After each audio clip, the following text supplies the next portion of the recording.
Hey there guys, Mikey here, and welcome back to the NASCAR Thunder 2003 Let's Play series. We're getting ready to kick off Season 4, and I've noticed that one of the things that I really neglect to do many times is go through the career mode settings and kind of show where we are in terms of equipment, crew, money, and everything like that. It's one of the things I really have neglected to do, and one of the things I'm going to do just as a special this week for Speed Weeks is I'm going to go ahead and set up this qualifying video. But in this qualifying video, we're going to go ahead and get into the career mode. We're going to show you a few of the settings and mainly who retired and who's still racing. And I notice I've always forgotten to do that in the two series that I've done on this channel. And the rookie year, I didn't really count because I wasn't recording this series yet. But yeah, I just want to go ahead and just get into this career mode. Alright, so for right now we have Greg Biffle, who's retired, Shane Hall has retired, and Casey Atwood is retired, the 7 of Casey Atwood. For Ultra Everham, Ray Everham Motorsports for the most part, Shane Hall from Hensley Racing has retired, Greg Biffle from Roush Racing. Amy Hicks has replaced Shane Hall in the number 63, and that is the only replacement right now. So Casey Atwood's ride is still open, and Greg Biffle of Roush Racing's ride is still open. These guys have not been that impressive throughout the year, so I'm not really surprised. Amy Hicks hasn't really, so I'm kind of understanding, like, yeah, she's gonna get that kind of ride, as opposed to I'm sure some of you have watched What If Racing series that Amy Hicks usually does genuinely well. And there's another guy that took over for Shane Hall, that was Tom Smith or something like that in his series, and he did really well. He's doing really well in the 63, so maybe Amy Hicks will do well as well in this one in the 63. Maybe they could bring that Hensley Racing, I think it's a Chevy, to victory lane one time this year. And we've jumped into our team management. As you can see, we're still sporting the number 21 Rockwell Automation Chevrolet for Richard Childress Racing, but we have to go and look at our current openings. As you can see, we have to either re-sign our pit crew or to get an entirely new pit crew. And I can either re-sign people or I can go ahead and, get new people, but we'll have to see about that. Re-sign at 11K. Let's see, he's at 82. Let's see. I'll say for no right now. And oh well, that was probably the best person I could get. So tire changer, retire carrier, jackman, gas man. Alright. So let's go ahead. We're going to go ahead and just start re-signing these people because they've done pretty well so far. So we're going to go ahead and re-sign them. They are probably the best that we're going to get right now. So it's probably just best to go ahead and go with that. So I'm going to go ahead and re-sign these guys, and I will meet you later on into R&D. Alright guys, we have our pit crew assigned. They're not very happy with us, but they might not be that happy to be with us, but we're hoping to have a good season here, bring that happiness average back up. But we're going to go ahead and go in looking to see what we got developed here. You see we've got engine power 2, efficiency of 2, tire grip 2, tire wear 2, and downforce of 2. Drafting, I might go ahead and look into that. I'm not sure if I really want to. But chassis downforce has 3 has just become available. Chassis drafting, I might use this just to kind of get up there and knock this out in a couple of races. Of course, we won't get this until after the Daytona 500. But so that's 6 races, 3 races, 450K. So yeah, we're gonna go ahead and resolution of cooling problems. Okay, so we haven't really had any overheating problems or engine problems, but this will most likely help us, hopefully it'll help us not push if we're behind someone. So that's kind of what I'm going for here. So we're going to go ahead and research that, the 3 races, get that after a little bit, and then we'll go ahead and get into the other stuff because we still have to build. Let's go to the garage, and we have a decent engine. We could race with this one if we wanted to, but no, we're going to put our best stuff in.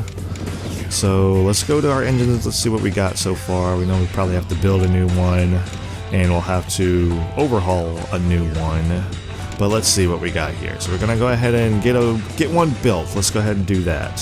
9 races, 273K, 6. Well, let's see what we gotta see what we got first. Let's go to our inventory and take a look here. We got 3 brand new engines. One that probably needs an overhaul because that's kind of low.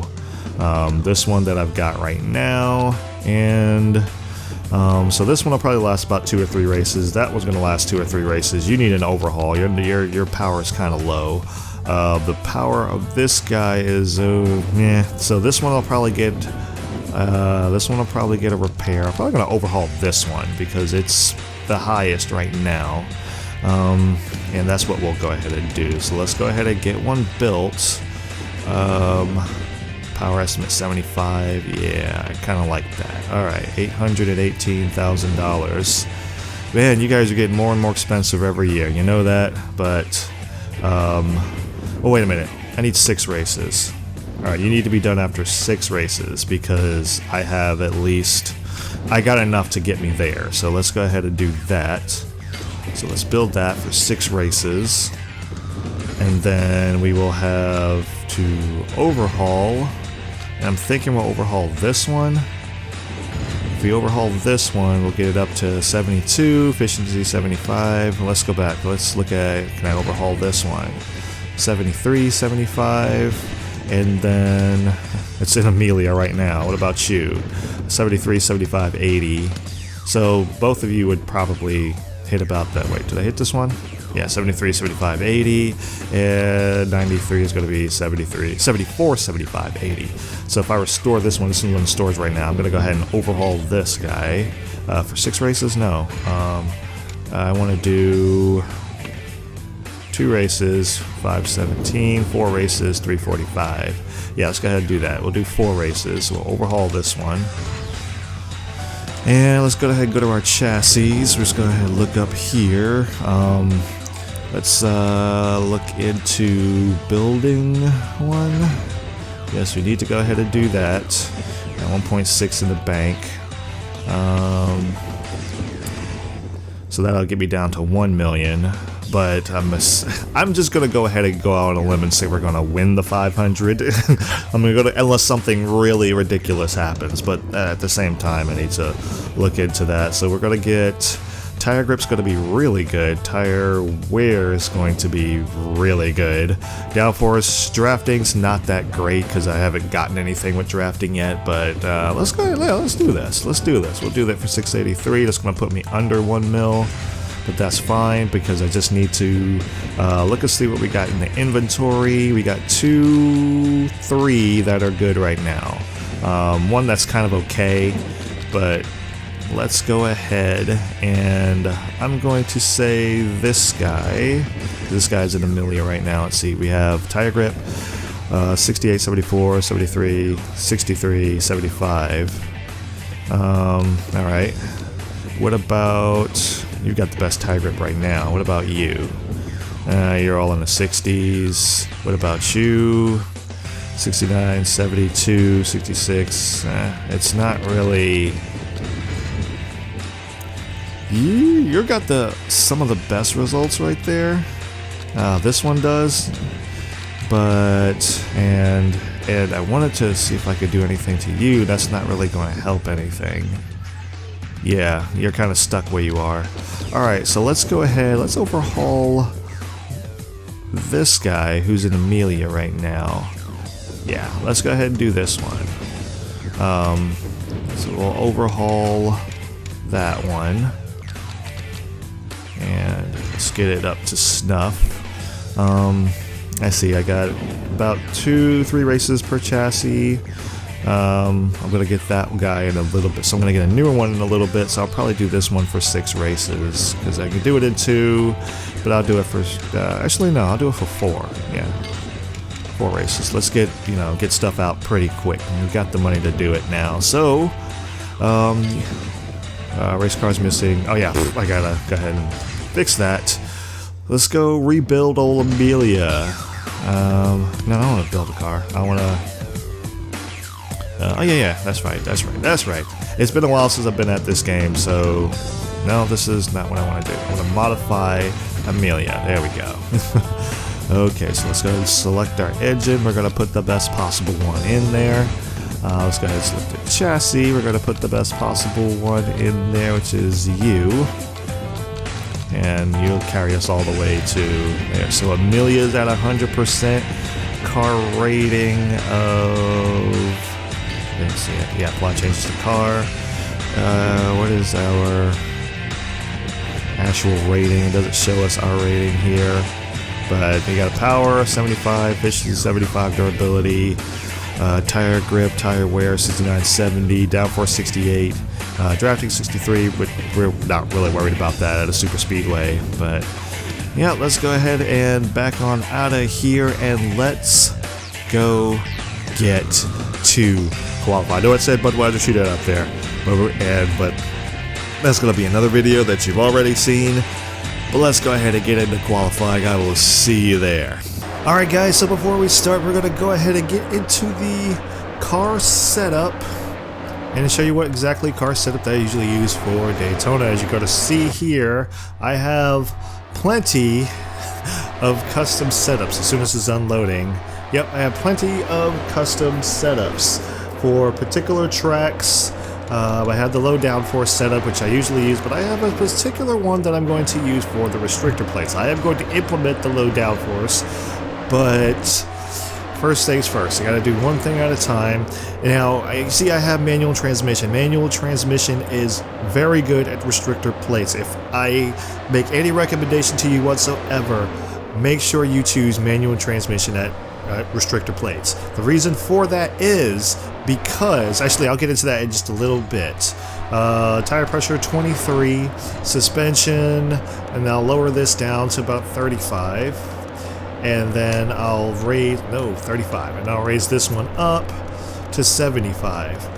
But you want to do manual transmission mainly because you will get the most out of your third and fourth, mainly out of your third gear. If you do automatic transmission, it's going to switch too early and you're going to bog on the starts really bad. So if you want the most out of your gears, do manual transmission, and switch only when you start to get over 9,000 RPM, and then you'll pretty much dominate the starts. You'll be really good. All right, so there you have our setup. Apply changes, yes. And I'm going to do a few rounds of practice just to make sure that I'm okay with the car, and we'll jump right into qualifying. Alright, here we come. Coming to the line, green flag, time in the lap. And I know I don't have to do this, but usually when I'm starting out, see how my car is really kind of just not fast. It takes some time to get up to speed, but I really like to run this high lane. And I get a better run off the corner when I'm trying to get up to speed when I'm running the high lane and qualifying. Now this is going to be an out lap for the most part. I'm nowhere near going to be as fast as I should be. See, I'll run around the bottom this time, kind of middle lane. It's a little bit snug, but I get a really good jump off of turn 4. And this lap is going to be 21st. Okay. Woo boy, got a little loose. That's that low downforce, but it's okay.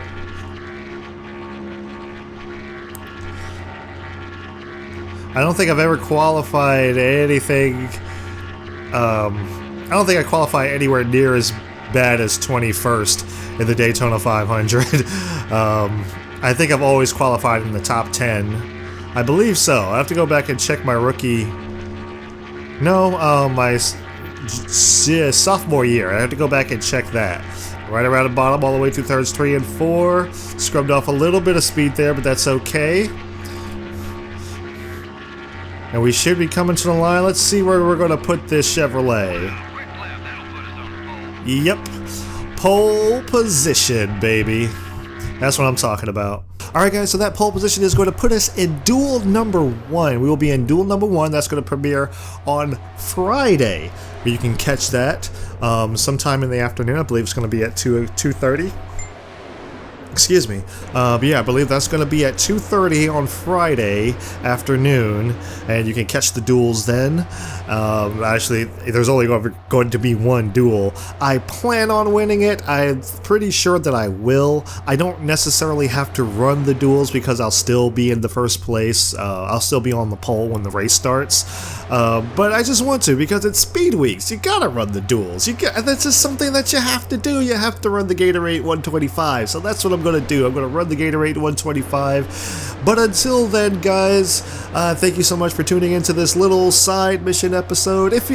I hope you enjoyed it, and if you did, maybe I'll do another one next season, depending on how this season goes. I honestly don't know how this season is going to go. It's just, I'm excited and nervous at the same time, so we'll just have to see how the season goes and determine whether there should be a season 5 or not. But other than that, guys, I'm just going to go ahead and call it right here. Thank you so much for tuning in to McBlam Racing on McBlam Entertainment, where we try to bring a little enjoyment to your day every day. Thank you guys so much for watching, and I will see you at the duels.